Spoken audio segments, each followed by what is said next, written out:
First up is The Little Things, which stars Denzel Washington, Rami Malek, and Jared Leto, and this is one of those movies that came out on HBO Max. It's technically also out in theaters, but it was part of that whole WB deal to do the sort of same day in-theater and in-home release as a result of this pandemic, and I have to say, I think it is probably for the best that this ended up on streaming, because if I had paid money to see this, I would have been pretty upset. It's a pretty typical crime thriller. I love a good crime thriller. Like Zodiac, I think, is a great example tonally and just sort of plot-wise of something that this film is aspiring to be, but this is nowhere near that level. It's from director and writer John Lee Hancock. That's not a name that comes to mind immediately when you think of this genre, and so I was looking at his filmography, and it's an up and down. He was the director of The Rookie. He was the writer of the terrible 2004 King Arthur. He was the director and screenwriter for The Alamo, and then The Blind Side, and then the screenwriter for Snow White and the Huntsman, the director of Saving Mr. Banks, and the director of The Founder. So it's all over the place. There are a couple of films in there that I'm like, okay, those are pretty good, and then there are some that are real stinkers. So it doesn't necessarily surprise me that this film was particularly uneven. Denzel is fine in this. It's probably a bit of a phoned-in performance, but I actually think I preferred that a little bit to some of his more recent roles where he's just sort of going over the top and just chewing the scenery. This is a more reserved Denzel, and I think this was a better move for that. Rami Malek is also fine, and then I don't know what Jared Leto is doing in this. He's doing this weird accent, and it sort of reminded me of trying to be Buffalo Bill, but not doing it well. And I like a movie that digs into the details, right? This film is called The Little Things. It's supposed to be about the details, and yet there are so many details that are just glossed over in favor of, I don't even know what they're in favor of. It's just they're glossed over, and the pacing is sort of off, and then the end just goes completely off the rails. And at first I was like, okay, I'm excited for where I think this is going, and I won't spoil it, but I was excited for where it was going, and then it just utterly disappointed me at the end of it. And there was a point about midway through where I was like, okay, well, I think maybe my sister, who might enjoy this film because she's someone who doesn't really love movies, generally speaking. There's plenty of movies she likes, but she's not someone who, watches movies at the same rate I do, but she loves true crime. And I was like, okay, well, maybe this will be interesting. And then it just completely lost me. So unfortunately, while there are actually several films coming out this week, I don't think any of them are great. And if you're really, really bored, I guess you could watch this. Again, be grateful, I think, that if you have HBO Max, that you're not having to pay for the full theater prices. But this is not something I would say, hey, yeah, you should just subscribe to HBO Max for a month because it's less than the price of a movie theater ticket, and this is worth watching. It's not worth the price. But if you happen to already have it and nothing else appeals to you this week, which, by the way, I don't think it will, I guess you could check this out, but I personally am only going to give this 2 out of 5. And then next up is Palmer, which came out on Apple TV Plus, and it stars Justin Timberlake as a character named Eddie Palmer, who basically was a convicted felon, and he'd been serving time, and then he goes back to his small hometown where his grandmother lives and sort of takes up residence again there and tries to rebuild his life. And it's the story of him and his next door neighbor, who is a little kid named Sam, played by Ryder Allen, who's new to the film scene, and their sort of unlikely friendship. And I think the number one way I would describe this film is predictable. It's any of these sort of kind of feel-good, also male savior films. So I think Juno Temple stars as Sam's mom and is the next door neighbor, and she's a drug addict, and she's not exactly in the best place to be a mom. And I think she gives a much better performance than this movie deserves. She is really trying, and I give her credit for that because she was probably the most moving part of it. But I don't love these films where the idea is, somebody, who has also had a checkered past comes in and saves this person from, becoming themselves. I think the modern twist to this film, instead of just man comes home to redeem himself and finds that redemption through, mentoring a neighbor kid, is that the character of Sam, who is a boy, is expressing their gender identity in maybe not stereotypical masculine ways. They are embracing their feminine side. They love fairies. Literally, there's a TV show about fairies. They are interested in exploring makeup, and they are not fitting in well. This all takes place in a very small southern town. And so, this hardened, not even hardened, Justin Timberlake does not read as hardened in any way, shape, or form. He probably has, I just think of him as someone with soft hands. But his character has to sort of grapple with, okay, not only is this child now randomly in his life, but this child exists outside the norms that Justin Timberlake's character is used to, and he has to grapple with that. But it's done in such just a duh way. Like, maybe if this film had come out, I don't know, 10 years ago, 15 years ago, it would have felt a little more progressive and a little more cutting edge. But now it's just like, okay, we get it. This film was so vanilla and bland anyway that you're like, oh, we have to have a twist. What's something that we're comfortable with? Make the kid comfortable in his gender identity, and that makes adults uncomfortable because they grew up in a time where they weren't comfortable, and it's more of a reflection of themselves. Like, that does not a movie make.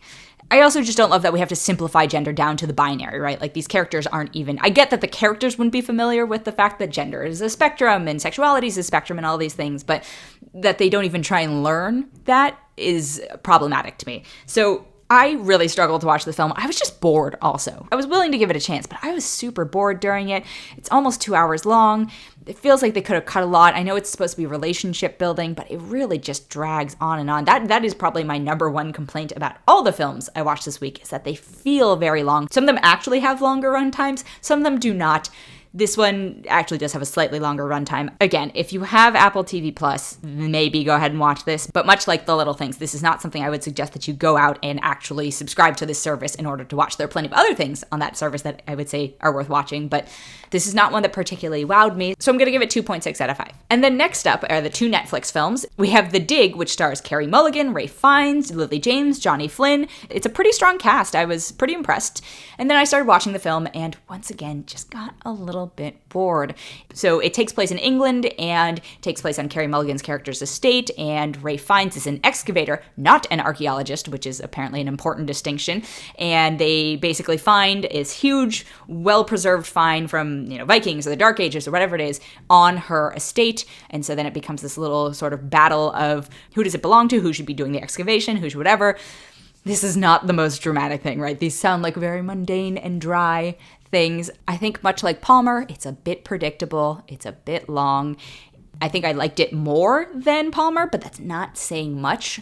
There are a few subplots that I suppose I enjoyed, like Lily James's subplot, which I won't spoil, is interesting enough, but because it gets sort of piecemealed out in between all of these other characters and it gets distracted from a little bit, you kind of lose the momentum of caring about them, and that's a problem. It's slow, it's a slow burn, it's not particularly dramatic, it might be a decent background watch. If it's a topic that's particularly interesting to you, you might enjoy the film a lot, but it's not something that I would run out and say like, oh my god, you have to go watch this film. However, I've said it before and I will say it again, Carey Mulligan's other film this sort of award season, which is Promising Young Woman, that is worth watching. Like, that is something I really want people to see. But if you are waiting for that to be more affordable or come out on a streaming service, this might be an okay thing to tie you over in between. And I think the other frustrating thing is there could have been tweaks, and not major tweaks even, but just to make the characters woven more tightly together, and so it makes sense how they're operating together, and eventually it comes together. But I kept expecting earlier and earlier in the movie for them to actually have more important connections or form more important bonds so we could care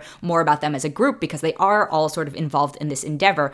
But I think it's a pacing problem where it just takes its sweet time, and sometimes that's a good thing, and in this case it was not. So I'm only going to give it 3 out of 5. And then my last film for this week is called Penguin Bloom. It's based on a true story, and it stars Naomi Watts and Andrew Lincoln and Jackie Weaver and Rachel House, and it takes place in Australia. And basically this family, Andrew Lincoln and Naomi Watts' characters are married. They go on vacation in Thailand, and a freak accident happens, and she breaks her back.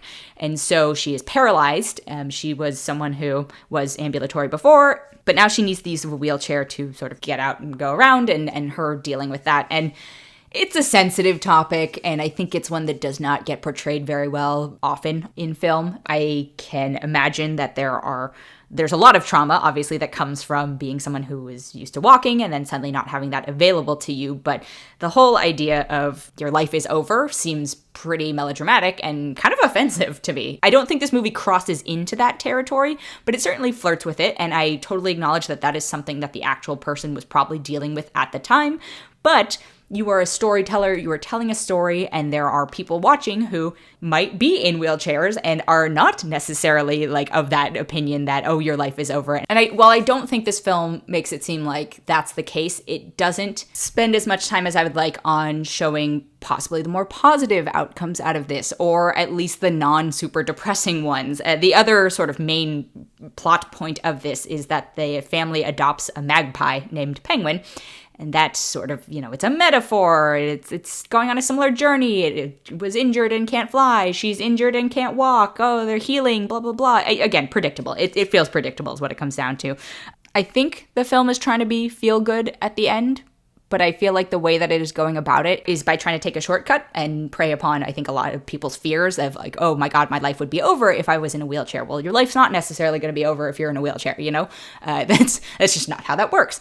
So I think it felt pretty simplified because it's a very nuanced topic and it's a really hard one, as I said, to do on film, and this doesn't do a great job. Like, Naomi Watts is fine in this. I think this film is scared of the complexities of the situation and therefore in trying to gloss over the situation as a whole and also not make viewers uncomfortable. Like, there are a few moments that she's dealing with some of the adjustments that she has to make to her life from a physical standpoint, and it starts to show maybe some of the nittier, grittier things that she might have to deal with, and then it shies away from it. We can't scare people too much, but we want them to feel empathetic towards her situation.